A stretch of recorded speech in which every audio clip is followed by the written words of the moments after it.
ఇవేనండి. ఇవేంటియో మీకు తెలుసా? ఎలా ఉన్నాయి? ఈతకాయల్లాగా ఉన్నాయి కదా ఇవి. ఈ కాయలు కానీ ఈతకాయలు కాదు. ఈతకాయలు కాదు, ఇవి డేట్స్ అనమాట. పచ్చివి.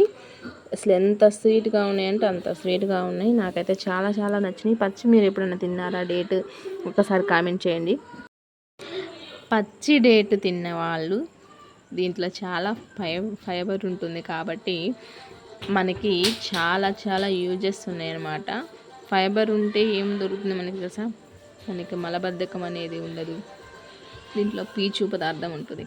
ఈ పీచు పదార్థం వల్ల మనకి స్కిన్కైనా సరే దేనికైనా సరే చాలా చాలా బెనిఫిట్స్ ఉన్నాయన్నమాట. నాకైతే చాలా బాగా నచ్చినాయి. చూడండి డేటు చాలా స్వీట్గా ఉందండి. చాలా అంటే చాలా స్వీట్గా ఉంది. నాకైతే ఇవి బాగా భలే నచ్చినాయి. అమ్మని అడిగి మరీ తీసుకొని రమ్మ అన్న. అమ్మ గేదెల దగ్గరికి వెళ్ళినప్పుడు అక్కడ తోట ఉందన్నమాట, డేట్ తోట. సో నా కోసం అని చెప్పి మళ్ళీ నేను రాను కదా, హైదరాబాద్ కనుక వచ్చాను, మనకి ఇవన్నీ దొరకవు కదా, అందుకని అమ్మ చేత డేట్స్ తెప్పించుకున్నాను. ఇవి ఎలా మగ్గు పెడతారు నాకైతే తెలియదు. ఒకసారి కామెంట్ చేయండి.